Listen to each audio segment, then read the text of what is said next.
Hello, Braves country. It's Coach Ken Anderson coming for Hardcore Braves, and I just got one thing to say: how sweep it is, Ryan. How you doing tonight? Dude, I cannot complain, man. Offense, pitching, pitch, defense played very well. The guys had some energy, a little pep in their step, knowing it was a good time to break out the brooms and play really good baseball for a whole weekend. They did a fantastic job, man. I'm doing good. We also got Lane Thomas coming in. We've made a trade before the deadline day, so I'm feeling pretty good, buddy. How are you? I'm doing excellent. We got a lot to cover. We don't want to try to keep you too long, so we're going to get in these games, get out of them. We're going to preview the Marlins. We're going to go through the trade stuff, and we got a special surprise at the end of this that we have for you. We're excited. So, game one, we go into the game, and Grant Holmes is on the mound. And I started laughing, Ryan. I'm sorry. So they're showing me pictures of Grant. We'll get to that point in the fifth inning that they were shared to us by the Washington Nationals reporter. It was great. But Grant throws the ball well. The home run ball got him. That's not really been his issue per se, but he did give up three. Luckily, there were solo shots. What did you make of Grant's performance Thursday night? It's a grand home start. I mean, I don't know how else to say it anymore, right? He's going to give you anywhere from 4 to 6 innings. He's going to give to anywhere from, he might shove for 0 runs. He might give up 4 runs, but very rarely does Grant give up like the 5 or 6 earned runs, right? You can kind of pencil in 5 to 6 innings, 2 to 3 earned runs every single time he goes out there. Every once in a while, a four will pop up. Every once in a while, he'll throw a 0 or 1 up there, but it's a kind of Grant Holmes, whether he gives up walks and base hits come around and runs score, or he gives up absolute taters like he did in this game. So it's just kind of a Grant Holmes start. Yeah, and the thing about it was the ball was carrying that. Now you could really see the ball jumping off the bats, but still, with Grant. Now we're going to go ahead and get into it before how he scored. Let's get on how Grant come out of the game. So that was the part the Nationals pointed to, the writers pointed to. So Grant walks the first two hitters of the game, then throws a wild pitch. There's second and third, no out. Does a great job. Strikeout, strikeout, Ryan. And he's on the mound. He's ready. Here comes C.J. Abrams. He's going to show his manhood. And he finally notices that Drake's walking toward him. And he goes, what? And he sees Walt coming out. And I didn't realize he did it either. But the Nats reporter, he just gives the more, oh, you got to be effing kidding me look. And he throws his hand down. Does Grant have a gripe here, Ryan, of Walt pulling him out in that spot? No, Grant, you do not have a gripe, my friend. You gave up three absolute tanks. I know at least two of them were lefties, if not all three. CJ has like a 930 OPS this year at this point in time in the season.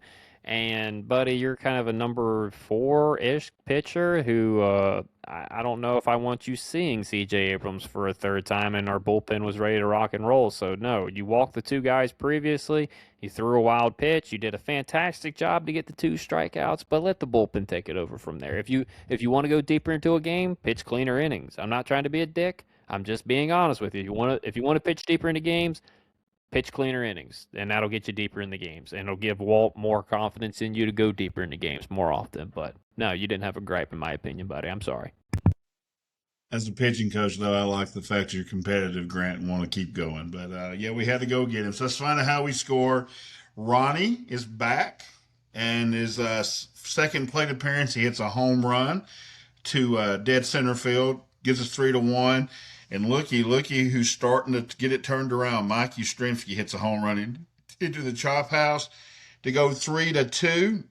Nice to have Ronnie back and nice to have Yaz back. And if they start hitting in the second half, Rhino, that's good things for the Atlanta Braves.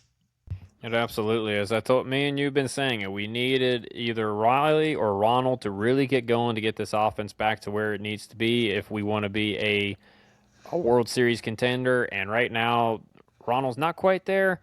Riley's not quite there, but they're showing a little bit of signs. But Yaz really picked it up this series, man. But really good signs overall from the guys. Ronald had a couple home runs this series. So again, getting in the right direction, more consistency, and that's what you can only ask for. Yeah, now we tie the game 3-3. We get to the bottom of the sixth. The big hit comes from the little monster. And he hits a single It's great at bat. 8, 9 pitch bat. He gets in there and he gets a pitch and he drives it over into center field. Wasn't extremely hit hard. I think it's like 91 miles an hour. Huge at bat. Let's just talk about Ozzie here. Ozzie is just excellent. And me and you got in a conversation. If he keeps this up and decides the extension that we think he will, he's probably going to retire as a Braves Hall of Famer, isn't he, Ryan? He's going to be a Braves Hall of Famer. He's going to be the best second baseman to ever don an Atlanta Braves uniform. I mean, when you look at it, Ozzie has the potential to roll out there, and if he stays healthy enough and if he produces what we think he can produce, he'll be knocking on the door of around 300 home runs as a switch hitting second baseman, which there's not many of those in the Hall of Fame. There's none in the Braves Hall of Fame, so he'll definitely be in there, but he'll be knocking on the door of Cooperstown. Will he get in? I don't know. Second base is tricky, especially since Lou Whitaker's not a Hall of Famer, and he should be, but that's a whole nother discussion. So he's he's he's kind of the most consistent, inconsistent player, right? He goes through these lulls where he's just horrible, and then he goes through these hot streaks where he can carry a team. And he seems this year like he's had multiple at bats where we've had him in big spots, and he's just come through. Whether it's a home run or whether it's a single up the middle that drives in a couple, or a little blooper that finds some grass, it just seems like he finds a way to always be contributing to the team. Me and you looked it up. The top 5 hitters and home runs at second base are all in the Hall of Fame, with Jeff Kent going in this year. And Ozzie's on pace to be in the top 5. So we'll see. We're not saying he's going to be a National Hall of Famer, but definitely a Braves Hall of Famer if he signs the extension, and we think he will. So we're 5-3 in the ball game, and Walt is a game that look, we come off the doubleheader, so it's going to be interesting on how he decided to attack this game and kind of go for it. And he goes for it, but he goes for it in kind of a weird way. He lets Medeiros pitch the seventh. He gives up a run to make it 5-4. Dylan Lee comes in and pitches the end of the seventh, gets a big out. Dylan actually looked good, got through the inning, and then Rossiel had a clean inning with one walk, because Rossiel has to put one person on. He just has to let somebody get on base to get his in. But overall, it was a good job by the relief corps again, as it always is. Yeah, it's been the one constant this year, right? Everyone, I mean, look, they're going to have their mistakes. I mean, they're humans. It's going to happen. But, I mean, for a good 80% of the year, when those guys come in the game, they're locking the door down. And that's as good as you're going to get in this game, because the inconsistencies from other teams around the league. If you think the Braves bullpen's bad, I encourage you to go watch some other baseball teams, because the Braves are probably the best bullpen in all of baseball. It's the one thing that I think Alex really focused on this offseason that he didn't want to have any trouble without of this year, and he did a great job building that. So it's been very nice. My blood pressure has not been as high at the end of games this year, which has been nice. It is. And we'll talk about the big thing that's going on in Washington right now, because they did every game. We'll wait to the last game to talk about their defense. All right, so that's it. 5-3 win. 5-4 win. We get the game one win. That's 2 in a row. We go to game two, and Big Texas is going to take the mound, and he is really solidified. He had that rough stretch of about 5 starts, and they now said it was definitely he was tired. And we come on our podcast and even said, guys, you got to remember, he is probably tired, not just from this year, but years of taking the ball. He looks back to being Bryce. He goes 6 innings, 1 earned run, 4 hits, 3 walks, 3 strikeouts. The 1 run was a home run. He hung a cutter, and the guy hit it out of the ballpark. I thought Big Texas looked really good.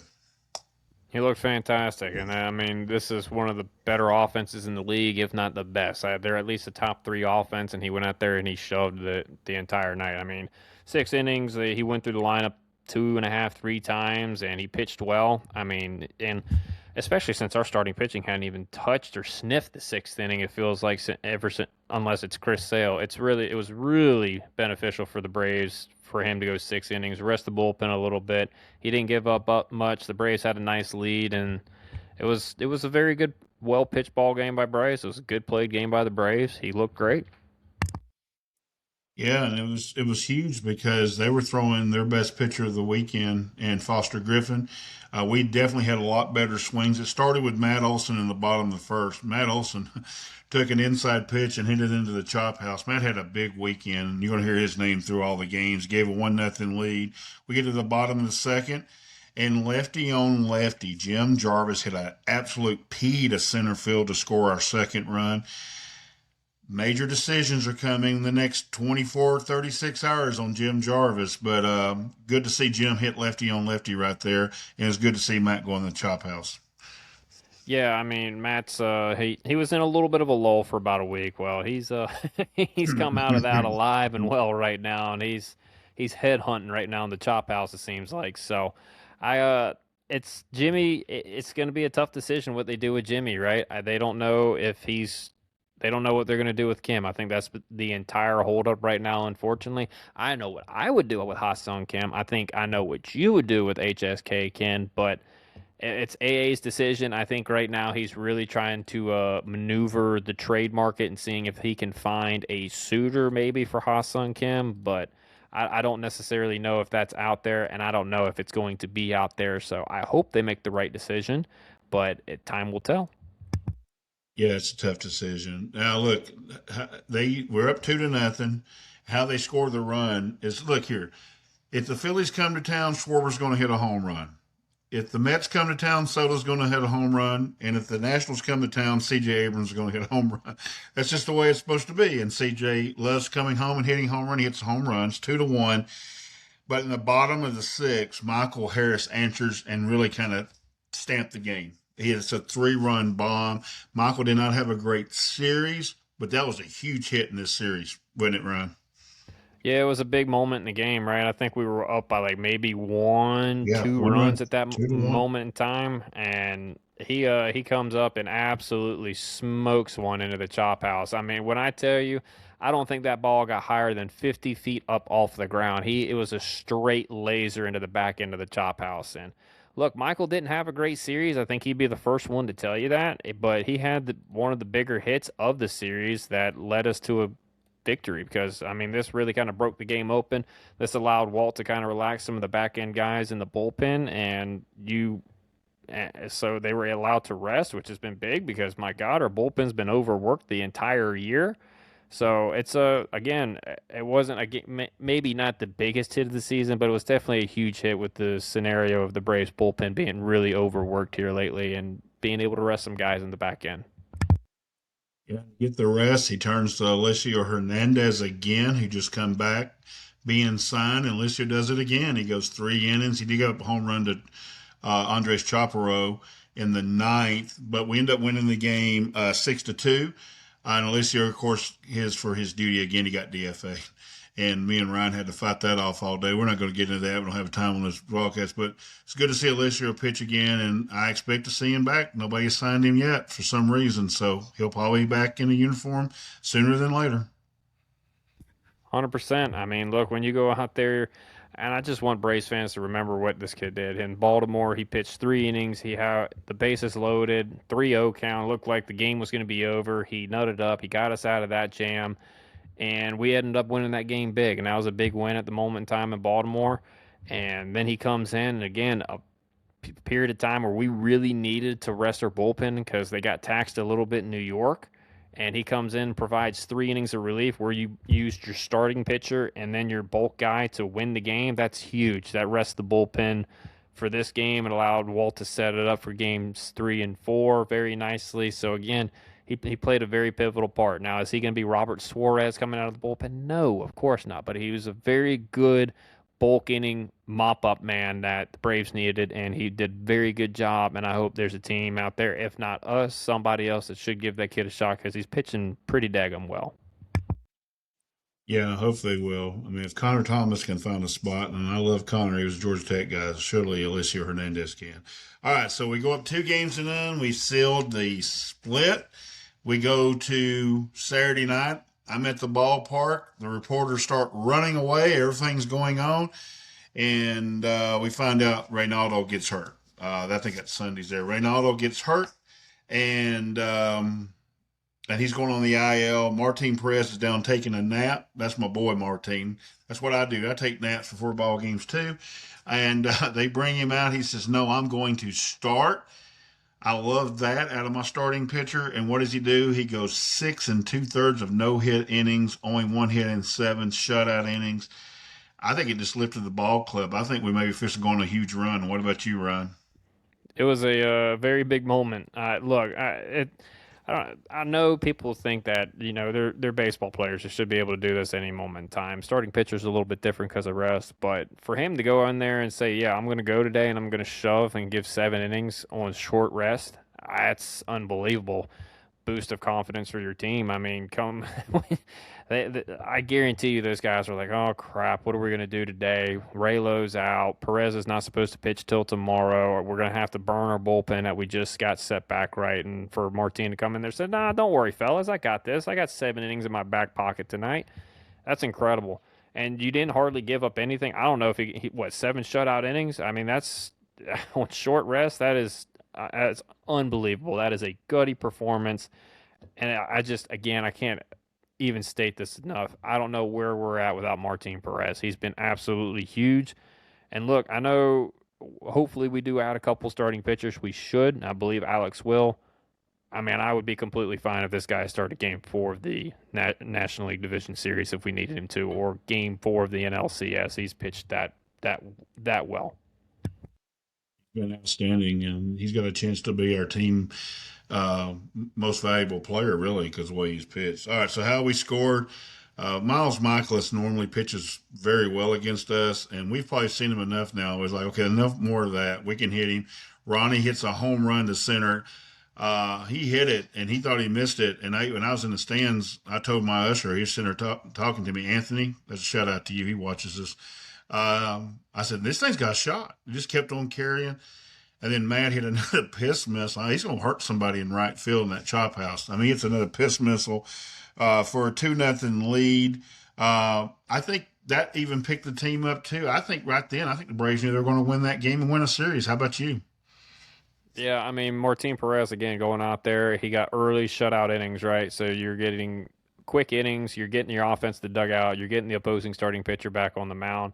The guy started the first inning off with a couple solo shots. So Martin's already feeling confident that he can go out there and just attack the strike zone and not worry about a mistake. The offense is feeling good because they're like, heck yeah, we're finally hitting Michaelis like we should. So it was a huge vote of confidence again for the guys. They know they can hit him. They know, and Martin's like, I know I can go out there and just attack these guys, and I have to worry about being perfect. And they played great. Again, like I said, it was a very good series played. Martin Perez was fantastic. Offense executed a very good game plan. Thank God. I was tired of seeing the crap in New York. So again, overall, very, very good. It really was. And we get another run. Then Dom Smith hits a home run into the chop house. And Dom has kind of come out of his big mid-season slump, and he's starting to hit the ball a little bit better, isn't he, Ryan? Yeah, I think this is what his second home run since the break. He's looked a lot better. Look, I know people hate or have been hating on Dom, say he needs to be DFA'd. Look, you're not going to find many professional left-handed hitters or many professional hitters just lurking out there in the free agent market. So if Dom goes, he's going to get picked up pretty quickly. And I don't know if we really want an alternative method to that unless we're getting a Jock Peterson or somebody of that caliber coming in that's a little bit better. Dom's a very good option off the bench against right-handed pitching. He's had really big hits for us in clutch situations. He's had a big double that cleared the bases that won us a game. He had the walk-off grand slam early in the year. He had a home run in Arizona that really got us going. He had a clutch 3-run homer the opposite field. He's had a lot of big moments for us, and I'm glad he's coming out of and showing everybody that, hey, I'm a very good hitter. I know my stats have been rough the last couple of months or last month. It's baseball. You're going to have ebb and flows, but it looks like he's on the up and up right now, Ken. Yeah, I do too. And when he hit that home run, I knew right then. I said, "This is game over, for sure." And Martin gets to the game, and you're like, "Okay, it's 4-0 game." Even Walt talks about it. He kind of gets deedier, and he kind of thinks Iglesias getting ready to close out the game, and then um, the poor kid took the mound for the Nationals. Couldn't throw strikes. He loads the bases. We get a walk to make it 5-0. And then Austin Riley hit an absolute P into left seed for a double. Austin had a good series. Austin and Yaz, we do that right here. We're 8 for 18 combined in the series. 2 homers, 7 RBIs, 4 doubles. Austin looked a little bit better after his day off, Ryan. Yeah, he had, like I told you, he looked a little bit more balanced at the plate. He didn't look like he was rushing or crashing on the front side as bad. So it's encouraging, but I don't know how many times we said it this year, Ken, where it's Austin's looking encouraging. He's had better at bats. He's starting to use the whole field, and then like 2 series later, he just shits the bed again. So I got to see more consistency out of Austin in that area. I pointed out an area too where I think where his problem is. So maybe that hopefully turns it around for him, but I'm going to be a wait and see guy on him. But Yaz had a 26 OPS since May 12th. He has been very, very good. His OPS now, chat, I want you to remember he was like in the high fours, low fives for a long period of time. He's over 700 right now as of 8 August 2nd at 9:30. He is over 700, which is that's a big climb for him. So you got to stop hating on Yaz, man. He's been what we've needed. He's been what we expected him to be. He's crushing right-handed pitching right now. He's coming up with some big hits against right-handed pitching. He's lengthening the lineup like he should. We got his platoon partner finally now. So Yaz can finally just worry about hitting right-handed pitching and just go play against right-handed pitching. So he's been solid. Very good series from both of them. Yeah, we won't do the go big low down here. We got to get into game four. Danny Young comes in, has his first really bad outing. He gives up 3 runs, and then Vic comes in and finishes out clean game, clean inning. He did have a hit, but the Braves win, so they go to Sunday and try to get the sweep. J.R. Ritchie gets called up because of the Reynaldo Lopez injury. He takes the bump. Guys, that's really hard. You're on the mound in Gwinnett in the bullpen getting warmed up, and they pull you off, and then to come back. So we're probably only going to get about 4 innings out of him. Hopefully 5 if he threw strikes. I texted Ryan, kid's got outstanding stuff. He has got to learn how to throw some strikes. He's got to start believing in his stuff and throw it in the strike zone. He went 4 innings today, 2 runs, 4 hits, 3 walks, 4 Ks. I think it's just the young pitcher, but he has got to learn to throw the ball in the strike zone a little bit more, don't he, Ryan? Yeah, I think that's really my only complaint right now of J.R. Rich is he just does not throw strikes enough, right? Every time we're like, man, this kid, you see the flashes, right? You see the breaking ball, you see the fastball when it has that little giddy up to it. Like you see these things with J.R. and you're like, wow, he could be really good. He just doesn't throw enough strikes, and it's very true. So when J.R. finally figures out how to throw strikes consistently, you're going to see a totally different guy. And I want to show you his TJ Stuff Plus right now. I know there's some guys that don't know what this is, but this evaluates a pitcher and their stuff. His curveball is very above average. His changeup's above average. And then you see the fastballs. His cutter, sinker, and four seam are not terribly below league average. They're right around league average. So he can be a very good pitcher. He does have two potential out pitches right now. It's really up to Jr. Once he starts locating and once he really learns, I think, how to tunnel his stuff, you might be looking at a number three esque starter for the Atlanta Braves in the future if he is not traded. We don't know if he's going to be traded, but he is probably a potential piece another team would want. So I again love Jr. I love his stuff. I think he can be very, very good for us, but he's got to learn how to throw strikes, like you said, Ken. Sounds good. And, I'm high on him, so we'll see. How do they score? Yaz hits a bomb into the chop house. The Nats get 2 runs off of Richie, and Olson ties it 2-2. Really 2 good bombs. But how we won the game, this is what we're going to talk about the Washington defense. They're horrible. I mean, they have made the most errors in baseball, and they showed it this weekend. They just kick the ball around, throw the ball around the field. Um, it's definitely the worst fielding team we've seen all year, isn't it, Ryan? It's the worst one that I remember. I mean, my goodness. CJ Abrams, I think, made 2 of the errors by himself. The middle infield, I think, made all the errors that really costed them the game. I remember, I think, Tana was playing second base and he threw it away. CJ couldn't field a ball. Then CJ threw a ball away. It's a very sloppy middle of the field defense right now for the Washington Nationals. and it's something that they're going to have to really figure out what they want to do with C.J. Abrams because that bat plays, man. That bat's elite. I don't know if they move him to the outfield. He is very athletic. I was telling Ken earlier this today that CJ is too athletic not to be a good shortstop. I think if you get the right fielding instructor with him where you can invest where you can really connect with CJ and get him to buy in on improving his defense, I think then you really have something there. I'm not saying the Washington Nationals haven't tried. I'm not saying that, but I'm saying maybe they haven't found the right guy to talk to him to get him to invest in his defense cuz let me tell you, I've seen a high school shortstop field way better than that. I don't know how he got to play shortstop in Major League Baseball playing defense like that, but I mean you can kind of see with the bat. So Yeah, it's probably the reason they're going to make the playoffs. Their bullpen is bad. It's pitched well a little bit lately, but defensively they're horrible.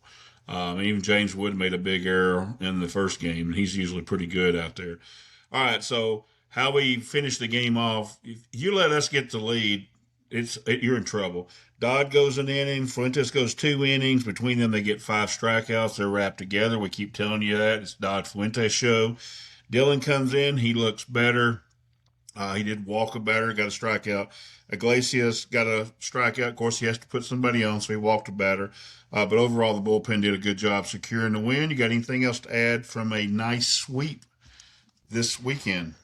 no, I mean everybody did their part, right? Everybody played good defense. Everybody hit the ball pretty well. Even the guys who've been struggling, pitching pitched extremely well against one of the better offenses. That's what everybody was worried about. We didn't have Sale going this series. We had a top offense rolling in. We had our number fours all lined up. Didn't look good. Me and you were concerned if we were going to get swept or if we were going to sweep or if we could even split. The guys really showed up and they played very well. So hats off to the guys for really getting it together after a very bad end to the road trip. Yeah, so a good sweep. So let's get to our MVP and play of the series. What is your play of the series to help us get a sweep?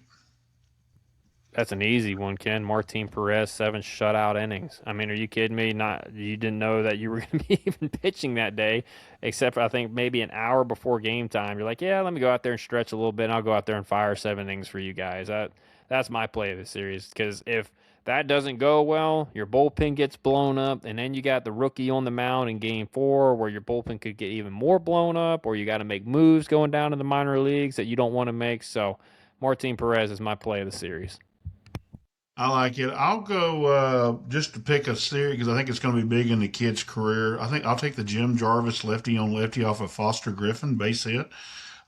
Impressive. I mean, he hit it also 101 miles an hour. So we'll give Jim a little love there, Jimmy Baseball, and give him some confidence. He can hit left on left. I'll go ahead and pick my MVP because that's going to be my MVP of the series is Martin Perez. I mean, what he did was fantastic. It was just amazing. And so he'll be my MVP. What is your MVP? Well, since you went Perez and since I took him as my play of the series, I'm going to go Mike Yastrzemski. He had a very good series, 4 for 8, couple bombs, drove in 5 RBIs. Zayas had a very good series, and he's my MVP. You could have also said Matt Olson. I want to put that out there. Matt Olson had a phenomenal series, but we give Mattio a lot of love. It's nothing against Matty, but Yaz has not had the opportunities to get loved on as much, so I'm going to give some love to Yaz. I agree. And all of our hearts went into our throat when Maddie almost got clocked today by a bad throw by Rossiel Iglesias. Rossiel, let Drake pick that ball up and throw it to first. That's not your play. All right, so we'll get on to real quick. The next series is the Marlins. We want to go quickly preview that. We don't know who's pitching, really, to be honest with you. Both teams are kind of throw everybody up and out there. Braves have made a trade while we're doing this podcast. We'll get onto that as well. And yep. And but the who knows, he may get the throw. So right now it's Holmes, Elder, Perez against TBD, and we know Yuri Perez is pitching, and we think Jansen Junk may pitch. Let's go ahead and get to it. What is your series prediction? My series prediction is going to be 2 out of 3, Ken. I think we go 2 out of 3 this series, and I think there's going to be a little surprise player. Not really a surprise. He likes to face the Marlins. I think he's going to have an extremely good series, but you're going to have to tune into the Hip Coil. I pretty much gave it away, though, but tune into the Hip Coil anyway to find out. I'm gonna go 2 out of 3. If Sell was pitching, I may go Sweet, but I'll go 2 out of 3. And I'll take MVP to click. I'm gonna take Mikey Yastrzemski. I think Mikey Yastrzemski, 3 right-handed pitchers, I think are gonna throw. Um, you can wait to the hip call to get Ryan's. Yeah, you got to start watching the hip call. He's got a good one. I think he kind of gave it away. If you know anything about Marlins Braves history, so let's get real quick. The other news is coming down. We got a lot of stuff going on. Hassan Kim's coming back. What are they going to do with Jarvis and Mateo? And now what are they going to do in the outfield? Lane Thomas comes to the Braves from the Royals. Bailey Falter comes. He's going to go to Gwinnett. They're both going to start Tuesday. We send Carter Holton and Lucas Braun. You know, I like Lucas Braun, but he's never going to pitch in Atlanta, so he gets a chance to go finally pitch somewhere in Kansas City.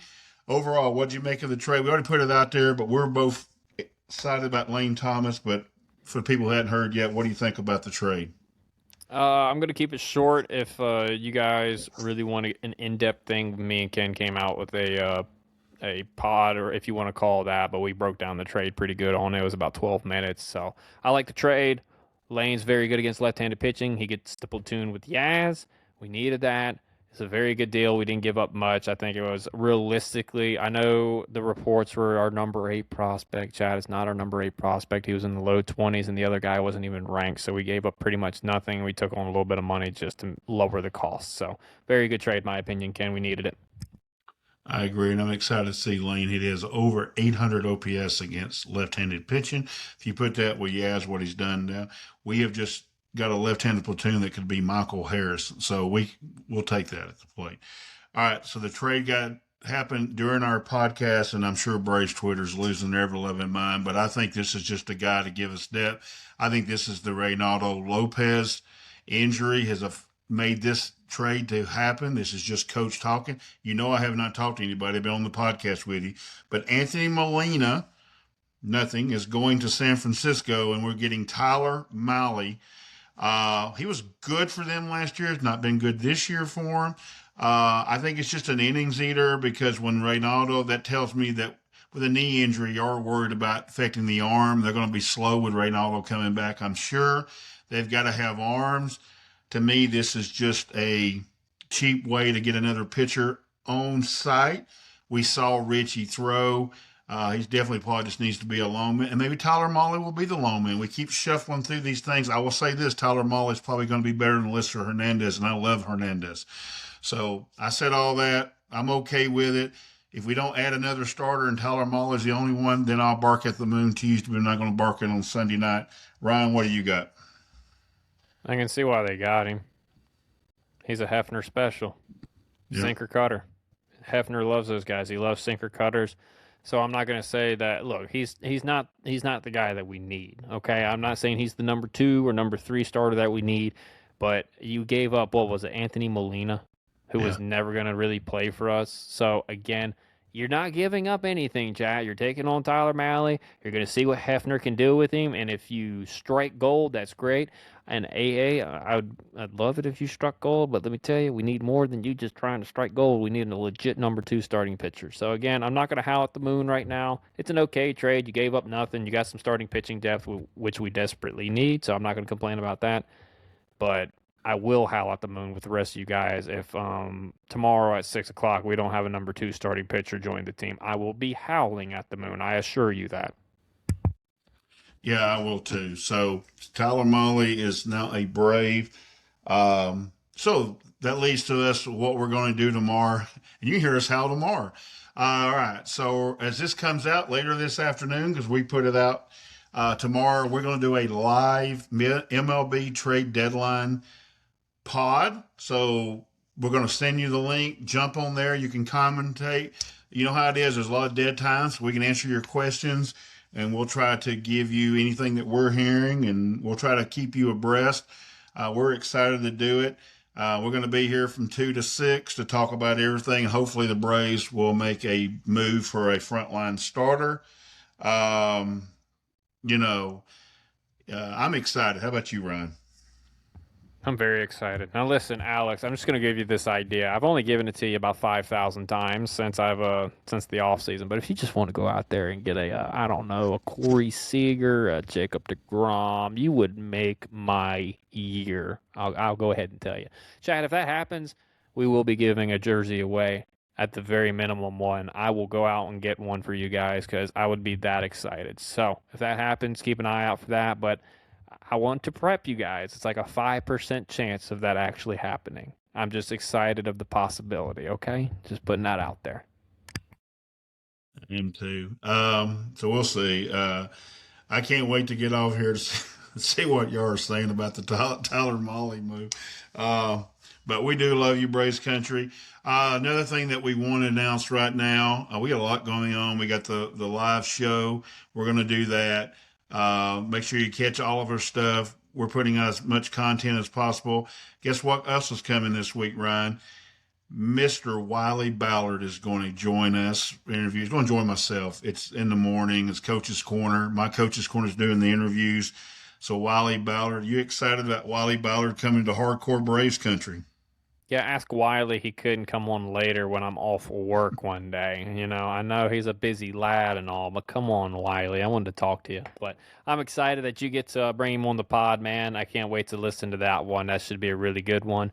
We also, Ken, I think you're doing a giveaway, right?